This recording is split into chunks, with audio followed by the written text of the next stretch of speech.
এই মসজিদে নববীর বন্ধু, মসজিদে নববীর মধ্যে 63 হিজরিতে বন্ধু জিলহজের চাঁদে আজান দিতে দেয়নি রে, নামাজ পড়তে দেয়নি। ঘোড়া রাস্তা বল বানিয়েছিলেন বন্ধু, একেবারে নোংরা হয়ে গিয়েছিল। বন্ধু এখানে নোংরামি হয়েছিল, আজান দিতে দেয়নি, নামাজ পড়তে দেয়নি।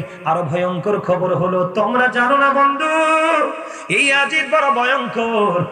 বন্ধু সে বড় ভয়ঙ্কর ছিল, তার বাহিনী বড় ভয়ঙ্কর ছিল। মাত্র 72 জনের সাথে যুদ্ধ করার জন্য 22,000 সৈন্য নামাইছে। নাউজুবিল্লাহ বলেন না। বন্ধু 1000 মা বোন সেই দিন, মদিনার পবিত্র মা বোনেরা, বন্ধু মায়েরা বোনেরা, বন্ধু পবিত্র নারীরা 1000-এরও বেশি অবৈধ সন্তান প্রসব করেছে। ওই আজিব ওই 63 হিজরিতে 3 দিন পর্যন্ত মদ খাওয়া, জুয়া খেলা, জিনা করা, ব্যভিচার করা, খুন করা, ভাঙ্গা, আগুন লাগাও, পড়ে দাও, ছাই করে দাও, সবগুলো বৈধ বলে ঘোষণা দিয়েছিল বন্ধু।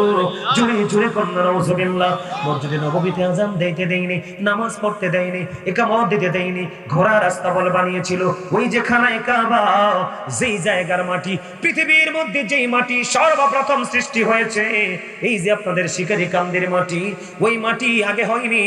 যেই জায়গার মধ্যে বাইতুল্লাহ, খানায়ে কাবা যেই জায়গা অবস্থিত, সৃষ্টি জগতের মধ্যে সর্বপ্রথম ওই মাটিগুলো সৃষ্টি হয়েছিল বন্ধু। ওই খানায়ে কাবা বাইতুল্লাহ ভেঙ্গে ঘুরিয়ে দিয়েছিল। মসজিদে নববীতে আজান দিতে দেয়নি, 700 সাহাবীকে অতর্কিতভাবে হত্যা করেছে। বন্ধু 1000-এরও বেশি মা বোনেরা রে অবৈধ সন্তান প্রসব করেছে। এবার আপনি প্রশ্ন করতে পারেন, বলে হুজুর এই ঘটনা কেন ঘটালো?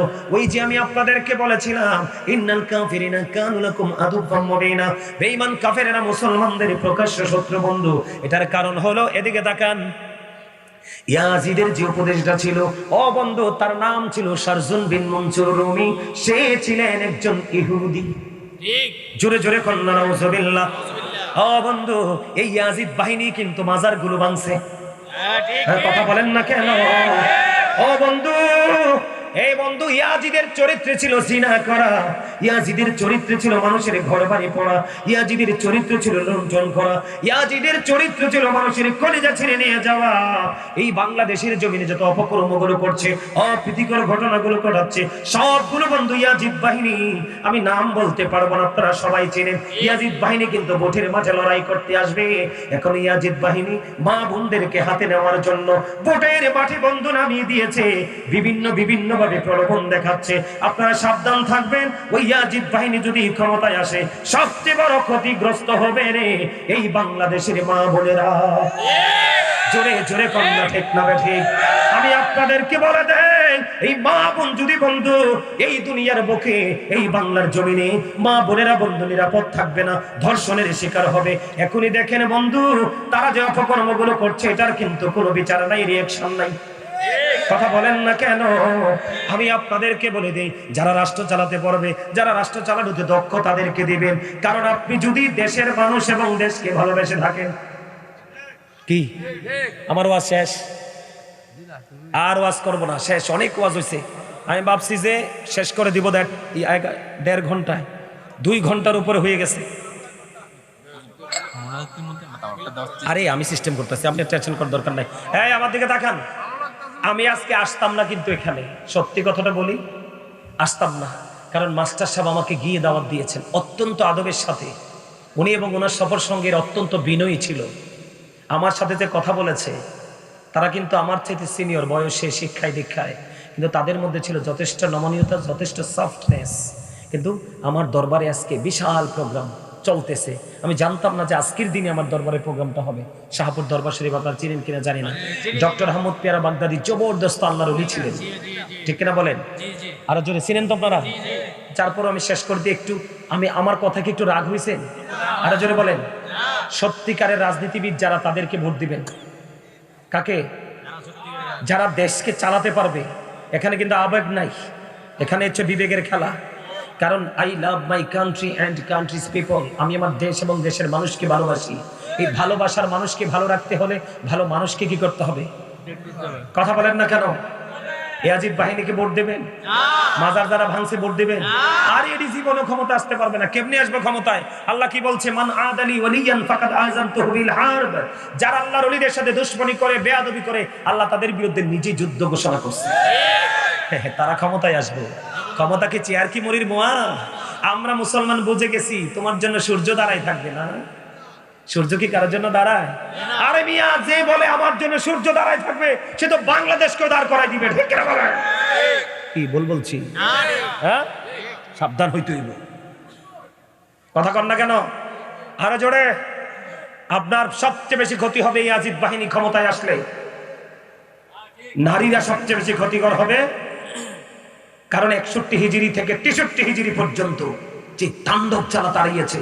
যদি কখনো আমার সাথে আর দেখা হবে কিনা জানি না, তবে অনলাইন থেকে আলোচনা শুনবেন, দাওয়াত দিয়ে গেলাম। যদি কোরআন হাদিস বিরোধী হয় আমাকে ইচ্ছা মতো বকবেন, আমি কিচ্ছু বলবো না। আর যদি কোরআন হাদিস সম্মত হয় এগুলোর উপর ভিত্তি করে ঈমান আমলকে মজবুত করবেন। আমি মেরাজেই ছিলাম, তাই তো? এবার বন্ধু আমার নবী মেরাজ তো করলেন। আমরা উম্মতের মনের মধ্যে একটু কষ্ট তো থাকতে পারে, রাসূল রাসূল গো আপনি মেরাজ করেছেন, আমাদের মেরাজ কোথায়? এই জন্য বন্ধু আমার আপনার প্রাণের রাসূল মুমিনের জন্য মেরাজ দিয়ে আসছে নামাজ, সালাত। ঠিক কিনা বলে? কি আবার নামাজ নিয়ে আসতেছে? কি নামাজ নিয়ে যখন আসতেছে, মূসা নবী বললেন, নবী গো আপনি যে মেরাজে আসলেন আপনার উম্মতের জন্য কি নিয়ে যান? আবার আমার নবী ডাক দিয়ে করলেন, মুসা মুসা রে, আমি আমার উম্মতের জন্য তো মেরাজ লইছি। সুবহানাল্লাহ কম না কেন? কি লইছি? আমি আমার উম্মতের জন্য মেরাজ নিয়েছি। কি মেরাজ নিয়েছেন? কয় 50 ওয়াক্ত নামাজ। মুসা কালিমুল্লাহ ডাক দিয়ে বললেন, আপনি যে মেরাজ নিয়েছেন এই 50 ওয়াক্ত নামাজ আপনার উম্মত পড়তে পারবে না, তারা দুর্বল হবে, তারা পেরেশানির মধ্যে থাকবে। আপনি যান। আল্লাহর কাছে চলে গেল রে। ও বন্ধু, আল্লাহর কাছে চলে গেল। আল্লাহ কি কি আমার রাসূল বললেন, আল্লাহ গো আমার উম্মত 50 ওয়াক্ত নামাজ পড়তে পারবে না, আপনি তাদের জন্য 45 ওয়াক্ত মাইনাস করে দেন, বাদ দিয়ে দেন। আমার উম্মতের জন্য 5 ওয়াক্ত নামাজ আপনি বরাদ্দ দিয়ে দেন। বন্ধু রে, আমার আল্লাহ বললেন, হাবিব আমি আপনাকে ভালোবেসে অত্যন্ত মহব্বত করে সৃষ্টি করেছি। আমি আপনাকে আমার নিদর্শন দেখানোর জন্য বরকতময় পরিবেশে নিয়ে এসেছি। আপনি আবদার করেছেন, আমি মেনে নিলাম। ও হাবিব, আমি আল্লাহর কথা তো দুই রকম হইতে পারে না। আপনি আপনার উম্মতের দরদি হয়ে কি করলেন?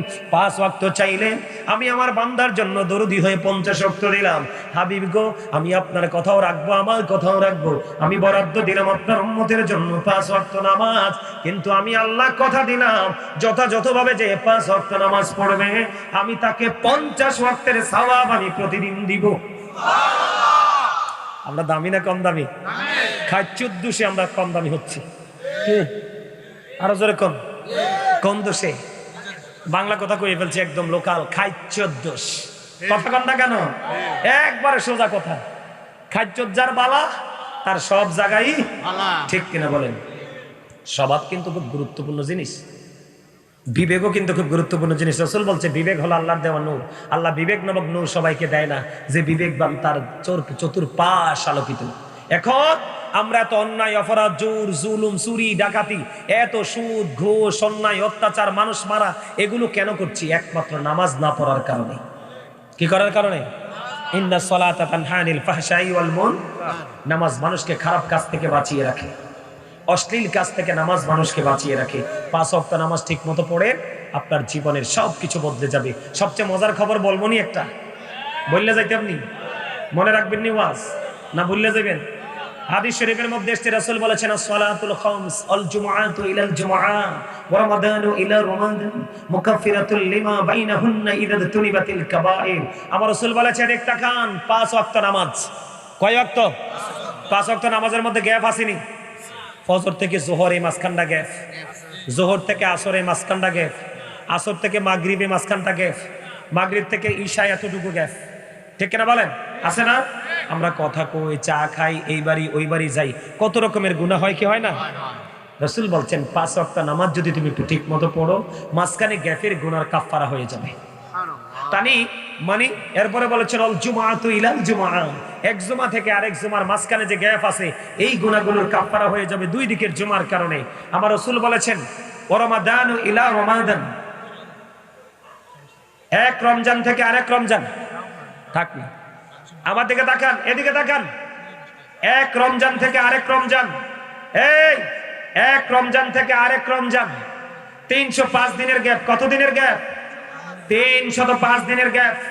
এক রমজান থেকে আরেক রমজানের মাঝখানে যে গ্যাপ আছে, এই 305 দিনের গুনার কাফারা হয়ে যাবে দুই দিকের রোজার কারণে। মুকাফফিরাতুল লিমা বাইনাহুন্না ইযা তুনিবাতিল কাবাইর। তবে শর্ত হলো আপনাকে কবিরা গুনাহ থেকে বেঁচে থাকতে হবে। জোরে কোন সুবহানাল্লাহ। আর জোরে বলেন না সুবহানাল্লাহ। মজা পাইছেন নি? 5 ওয়াক্ত নামাজ, এক জুমা থেকে আরেক জুমা, এক রমজান থেকে আরেক রমজানের মাঝখানে যে গ্যাপ আছে, সবগুলো গুনার কাফারা হয়ে যাবে এই দুই দিকের আমলের কারণে। তাহলে নামাজ পড়বেন তো? আপনাদের এলাকায় কেউ সুদ খায়নি?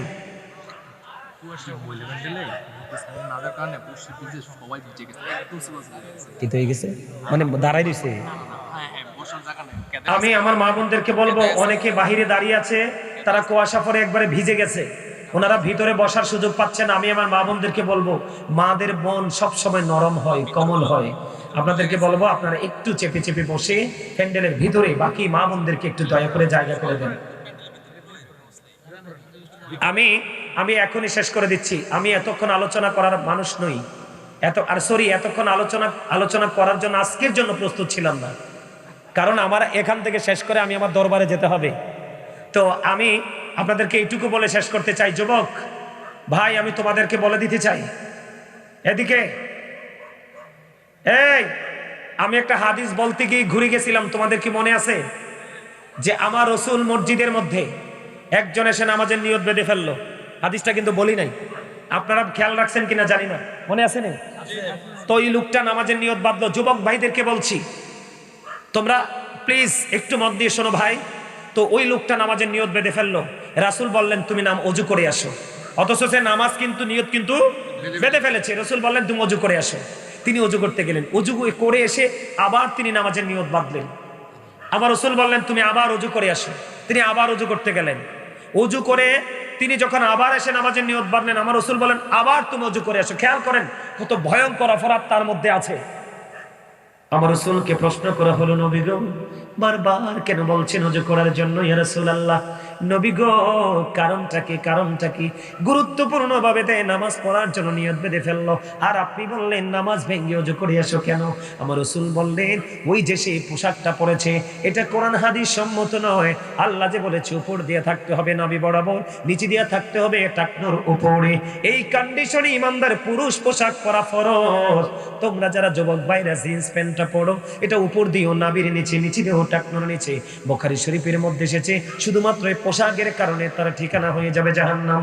আমার রাসূল বললেন আমি বারবার তাকে ওযু করতে বলার কারণ হলো, আমি তাকে বারবার ওযু করতে কারণ হলো যেই পোশাক পরেছে এই পোশাকটা শরীয়ত সম্মত নয়। কারণ তুমি নামাজকে যদি নামাজ হিসাবে আল্লাহর দরবারে পৌঁছাতে চাও, তোমার মধ্যে 3টা জিনিস লাগবে, খুব পবিত্র। কয়টা? একটা হলো তোমার দেহ পবিত্র, কে?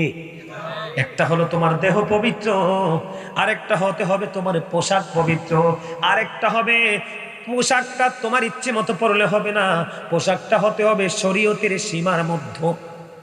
জোরে জোরে কন্যা সুবহানাল্লাহ। বন্ধু, আরেকটা হলো ওই যে ভিতর আত্মাটাও হতে হবে পবিত্র। এই কারণে তোমরা নামাজ পড়ার পরেও হেদায়েত হচ্ছ না, মিথ্যা কথা ছাড়তে পারছো না, সুদ ছাড়তে পারছো না, ঘুষ ছাড়তে পারছো না, মা বাবাকে ব্যথা দেওয়া থেকে দূরে থাকতে পারছো না। এটার বড় কারণ হলো রে ও যুবক, নামাজ কবুল হওয়ার জন্য যে শর্ত আমরা মানছি না, ঠিক কিনা বলেন? কারণ ওই লোকটাকে বারবার নামাজে ওযু করার কথা বলার কারণ হলো তার পোশাকটা ছিল টাকনুর নিচে। তাহলে এটা অত্যন্ত ভয়ঙ্কর লেভেলের অপরাধ। আবার মুরব্বী দাদু ভাইদেরকে বলছি, আপনারাও লুঙ্গি পরলে দেখছি অনেক সময় মনে হয় যে রাস্তা ঝাড়ু দিচ্ছেন। আপনারা হাঁটার পরে পিছনের কোনো ধুলাবালি বা পাতাকুটা থাকে না, না ভুল বলছি? লুঙ্গি বলেন, প্যান্ট বলেন, পায়জামা বলেন, ট্রাউজার বলেন। যুবক, আরেকটা কথা তোমাদেরকে বলে যাই, তোমরা অনেক সময় টকটকে লাল গেঞ্জি, টকটকে লাল শার্ট, টকটকে লাল পাঞ্জাবি পরো। ইমানদার পুরুষের জন্য টকটকে লাল কাপড় মাকরুহে তাহরিমি, হারামের অন্তর্ভুক্ত। রাসূলকে এক ব্যক্তি, যুবক ভাই, রাসূলকে এক ব্যক্তি 2 বার সালাম দিয়েছে, রাসূলের জবাব দেয় নাই। কয়বার? 2 বার সালাম দিয়েছেন, আমার রাসূল জবাব দেয় নাই। কেন? কারণ তার পরনে ছিল টকটকে লাল জামা। এই টকটকে লাল কাপড় মা বোনদের জন্য জায়েজ, পুরুষের জন্য হারামের অন্তর্ভুক্ত। নাউজুবিল্লাহ। আরেকটা কথা হলো, যুবক ভাইদেরকে বলছি, বিদেশ থেকে এসে অনেকে গলায় চেইন দিয়ে রাখে, হাতে স্বর্ণের আংটি দিয়ে রাখে। পুরুষের জন্য টোটালি স্বর্ণ পরা হারাম, মা বোনদের জন্য জায়েজ। কথা বুঝতে পেরেছেন? আমার কথা বুঝতে পেরেছেন? এই এদিকে তাকান। জুম্মার দিনে যেতে হলে সবার আগে গোসল করবেন ভালো করে। গোসল করে সবচেয়ে দামি পাঞ্জাবিটা পরবেন, গায়ে সুন্দর আতর লাগাবেন। যদিও আপনার গাড়ি আছে, অটো আছে, সিএনজি আছে, আপনি যাবেন না, আপনি হেঁটে হেঁটে যাবেন। রসুল বলেছেন তুমি জামাতের উদ্দেশ্যে যখন রওনা দিবে, যত কদম দিবি গুনাহ জড়তে থাকবে, নেক তোমার আমলনামা ঢুকতে থাকবে। ইমাম সাহেব এখনো আসেনি, জামাত এখনো শুরু হয়নি, তুমি কিন্তু মসজিদে বসেই আছো। রাসূল বলেছেন তুমি নামাজের সওয়াব পাচ্ছ।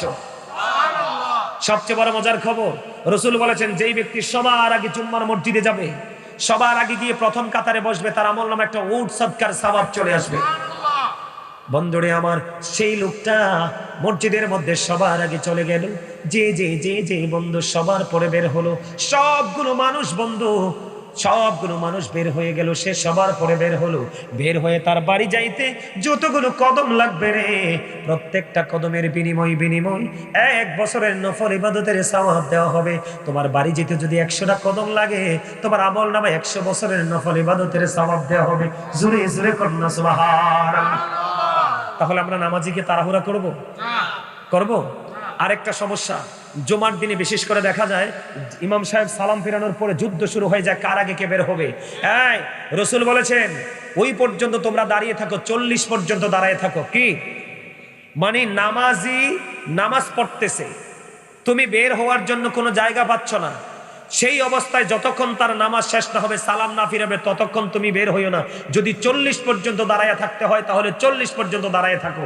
এখন আপনি আমাকে বলবেন 40 মানে কি? এটা 40 দিন হতে পারে, 40 মাস হতে পারে, 40 বছরও হতে পারে, তারপরেও তুমি এই নামাজের সামনে দাঁড়িয়ে থাকতে হবে। রাসূল বলেছেন তোমরা যদি জানতে নামাজ চলাকালীন নামাজি নামাজ পড়তেছে, নামাজ চলাকালীন সময়ে নামাজির সামনে দিয়ে হাঁটা চলা করা এটা কত অপরাধ, এটা যদি তোমরা জানতে, তাহলে 40 পর্যন্ত তোমরা দাঁড়ায়া থাকতে। তাহলে আমরা আজকে থেকে নামাজ চলাকালীন নামাজির সামনে দিয়ে কি করব না? মনে থাকবে নিও। এই মসজিদের ইমাম সাহেব কেডা আছে?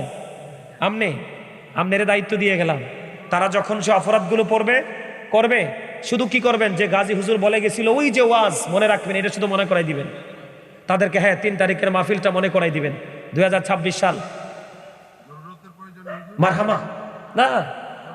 না জরুরতের প্রয়োজনেও কিন্তু আপনি এটা করতে পারবেন না। নামাজ শেষ হতে কয় মিনিট লাগে? 2-3 মিনিট, 4 মিনিট। আমাদের নামাজটাই তো সর্বোচ্চ 4 মিনিটের বা 5 মিনিটের। জামাত 4 রাকাত, সর্বোচ্চ নামাজ কত রাকাত? 4 রাকাত। আপনি তো তার সাথে 4 রাকাত কিন্তু পড়েছেন।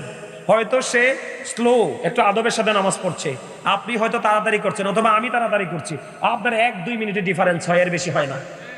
আপনি বিশেষ করে দেখেন জুমার নামাজ, আরেকটা বলে দিই, আপনার একটা খেয়াল আছে যে আমি তাড়াতাড়ি বের হয়ে যাব, কি করব? আপনার খেয়াল আছে আপনি তাড়াতাড়ি বের হয়ে যাবেন, সেই ক্ষেত্রে আপনাদেরকে বলে যাব সামনে যাবেন না।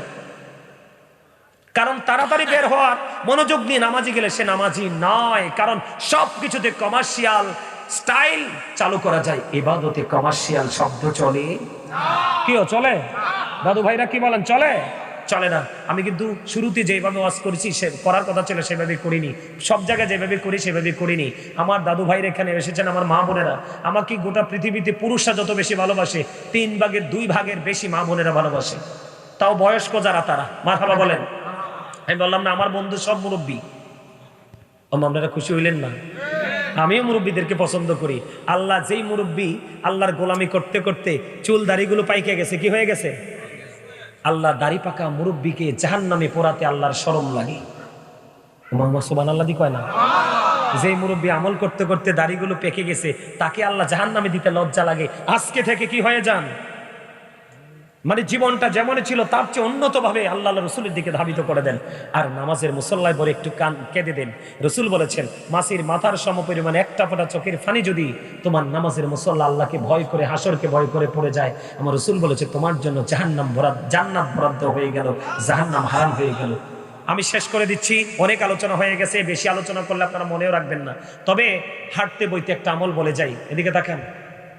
যেই ব্যক্তি জুমার দিনে রসুলকে ভালোবেসে 80 বার দুরূদ পড়বে, তার 80 বছরের সগীরা গুনাহ আল্লাহ মাফ করে দিবে। দাইলামি শরীফের মধ্যে এসেছে হাদিস খানা, হাদিসের রাবি হলেন হযরতে আনাস রাদিয়াল্লাহু তাআলা আনহু। আমার রসুল বলেছেন নারী হোক পুরুষ হোক যেই হোক, কেউ যদি প্রতিদিন রসুলকে ভালোবেসে 1000 বার দুরূদ পড়তে পারে, সে জান্নাত না দেখা পর্যন্ত তার মরণ হবে না। আল্লাহ আমাদের সবাইকে কবুল করে নিক, সকল বলেন আমিন। আমার রাসূল গায়েবের খবর জানে কইলেই তো মাথা নষ্ট হয়ে যায়, কথা বলেন না কেন? আচ্ছা, নবী শব্দের অর্থই তো হলো অদৃশ্যের সংবাদদাতা, কথা কন না কেন? নবী শব্দের অর্থ কি? অদৃশ্যের খবরদাতা। যেটা আপনি আমি জানি না সেটা নবী জানে, যেটা আপনি আমি দেখি না সেটা নবী দেখে। পাওয়ার দিছে কে? আল্লাহ। আরো জোরে বলেন না। এটা কি আপনারা বিশ্বাস করেন না? কয় পার্সেন্ট বিশ্বাস করেন? যারা যারা 100% হাত এমনি তুলে দেখেন। আল্লাহু আকবার, ইয়া রাসূলুল্লাহ, জিন্দাবাদ জিন্দাবাদ। হাতটা নামান। নবীজি গায়েবের খবর জানে, এটা শুনলে কিন্তু অনেকের পায়জামাটা একেবারে মনে হয় যে একদম 100 পাওয়ারের ইয়া কিতা না, এটার কি রোগ না কয় না, চুলকানি না, অ্যালার্জি, অ্যালার্জি। নাউজুবিল্লাহ বলেন। এই আমার দিকে তাকান। আপনারা যদি বলেন যে হুজুর এগুলো বিশ্বাস করি না, সেটা আপনার ব্যাপার, কিন্তু কথার মধ্যে কোনো ভেজাল নাই। আমি এখানে ব্যক্তির সাথে প্রেম করতে আসিনি। এই আজকের এই প্রোগ্রামের মাধ্যমে আল্লাহ এবং আল্লাহ রাসূলের সাথে শক্ত প্রেমের বন্ধন তৈরি করার জন্য আসছি। জোরে বলেন আমিন। আরো জোরে বলেন আমিন। আমি আপনাদেরকে বন্ধু বলে দেই, আপনারা ইতিপূর্বে অনেকেই শুনেছেন বন্ধু, আমার রাসূল যখন পৃথিবী ছেড়ে চলে যাবে, চলে যাওয়ার আগে উম্মে সালমা রাদিয়াল্লাহু তাআলা আনহাকে ডেকে ডেকে বললেন, উম্মে সালমা রে, আমার দিকে তাকান বন্ধু, আমার দিকে তাকান। আমার যে রাসূল যে জানে সেটার প্রমাণ বন্ধু। উম্মে সালমাকে একটা মুষ্টি মাটি দিলেন। কয় মুষ্টি মাটি? এক মুষ্টি মাটি দিলেন। আমার রাসূল একটা মুষ্টি মাটি দিয়ে উম্মে সালমাকে বলে দিলেন, উম্মে সালমা রে, এই মাটিগুলো তুমি যত্ন করে রেখে দাও। যেদিন তুমি দেখতে পাবে এই আমি এক মুষ্টি মাটি দিয়ে গেলাম রে, যেই দিন তুমি দেখতে পাবে এই মাটিটা রক্তে লাল হয়ে গেছে, সেই দিনই আমার কলিজার টুকরা ইমাম হুসাইন কারবালার ময়দানে শাহাদাত বরণ করবে। বন্ধু ওয়াল্লাহি আল্লাহর কসম করে বলছি রে, আমি কাউকে ছোট বা বড় করার জন্য, কাউকে খুশি বা কাউকে রাগান্বিত করার জন্য বলছি না। একেবারে 100% সত্য রে। 61 হিজরিতে মুহররমের 10 তারিখে কারবালার সময় যখন আসলো, ও বন্ধু সত্যি সত্যি ইমাম হুসাইন শহীদ হয়ে গেল। উম্মে সালমা ওই বন্ধু মাটিগুলো চাইয়া দেখলেন একেবারে তাজা রক্তে লালে লাল হয়ে গেছে। জুড়ে জুড়ে করলেন একবার সুবহানাল্লাহ। এখানে দুইটা মুজিজা। কয়টা? দুইটা গায়েবের খবর। কিসের খবর? যেটা পৃথিবীর কেউ জানতো না রে। ও বন্ধু, আমার রাসূল যে একটা মুষ্টি মাটি দিবেন উম্মে সালমাকে, উম্মে সালমা যে ওই পর্যন্ত বেঁচে থাকবেন, এটা যদি আমার নবী না জানতো রে, তাহলে এই মাটি কিন্তু কনফিডেন্সলি দিয়ে যেতেন না। কথা বলেন না কেন? আমার রাসূল তখনই জানতেন যে উম্মে সালমা ওই পর্যন্ত হায়াত পেয়ে যাবে। জোরে কন্না সুবহানাল্লাহ। আমি চলে গেলে আপনাদের পছন্দের হুজুরদেরকে বলবেন গাজী সুলাইমানি হাদিস বলে গেছে, সত্যি কিনা। একটা হলো কি, উম্মে সালমা সেদিন পর্যন্ত বেঁচে ছিলেন। আমার রাসূল যখন ওই যে মাটি দিয়েছেন উম্মে সালমা, সেদিন চাইয়া দেখলেন সত্যি তো এই মাটিগুলো রক্তে লাল হয়ে গেছে। সেই দিন সিরিয়ার যে কোনো পাথর সরালে তাজা রক্ত বের হয়ে আসতো।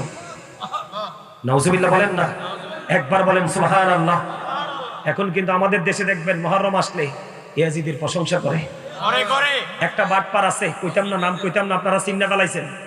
এই বাটপারে কয় হযরত ইয়াজিদ। এটা কি কোনো মূর্খ মুসলমান মানবে কোনোদিন? কি কয়? কয় হযরত বলে ইয়াজিদ। নাউজুবিল্লাহ কোন না। আচ্ছা, ইয়াজিদ রে হযরত কোন দুঃখে কয়? হেতে বলে কোরআনে হাফেজ ছিল। আরে হেতে কোরআনে হাফেজ হলে আমার কি? আমার কলিজা ছেড়ে তো নিয়ে গেছে, ঠিক কিনা বলেন? এতে যদি হাফেজ হইয়াও থাকে আমার কি? আমার কলিজার টুকরা ইমাম হুসাইন, যিনি আমার জান্নাতে লিডার হবে, নেতা হবে, আমাকে জান্নাতে নেতৃত্ব দিবে, আমার নেতাকে নির্মমভাবে শহীদ করে দিয়েছে। হাফেজুল ইসলাম আমার কি? আমার এগেইনস্ট, ঠিক কিনা বলেন? আর যেইটা বলছে ইয়াজিদের প্রশংসা করছে, এটা তো এখন নির্বাচন করার জন্য পাগল। এইদিকে একরকম কয়, ওইদিকে আরেক রকম কয়। কথা কর না কেন? এই আলেমদের জবান মরলেও এক, বাঁচলেও এক, সকালেও এক, বিকালেও এক। এইটা হলো আলেম। আলেম চিন্তা রাখবেন কিন্তু। কথা বলেন না কেন? আমি কি ভুল বললাম? আরো জোরে বলেন। খারাপ লাগছে? খারাপ লাগছে? আচ্ছা, ইয়াজিদ চরিত্রবান হয় কেমনে? হযরত হয় কেমনে? সে বলে দৈনিক 100 রাকাত নামাজ পড়তো। তো হেতে 100 রাকাত 500 রাকাত পড়লে আমার সমস্যা কি? ইয়াজিদিয়াত হলো কি জানেন? ইয়াজিদিয়াত হলো মুখে ইসলামের কথা, অন্তরে ইসলাম ধ্বংস করার কৌশল। নাউজুবিল্লাহ বলেন। আরো জোরে। ইয়াজিদের চরিত্রটা একটু কই, একটু কই। কইতাম নেই। এদিকে তাকান, 61 হিজরিতে কারবালা হয়েছে। কত হিজরি? 61 হিজরিতে কারবালা হয়েছে। 63 হিজরিতে হাররার ঘটনা ঘটিয়েছে। এদিকে তাকান, যেই মসজিদে নববীর মধ্যে নামাজ পড়লে 1 রাকাতে 50,000 রাকাতের সওয়াব, যেই মসজিদে নববীর হেরেমের মধ্যে 1 রাকাত নামাজ পড়লে 50,000 রাকাতের সওয়াব,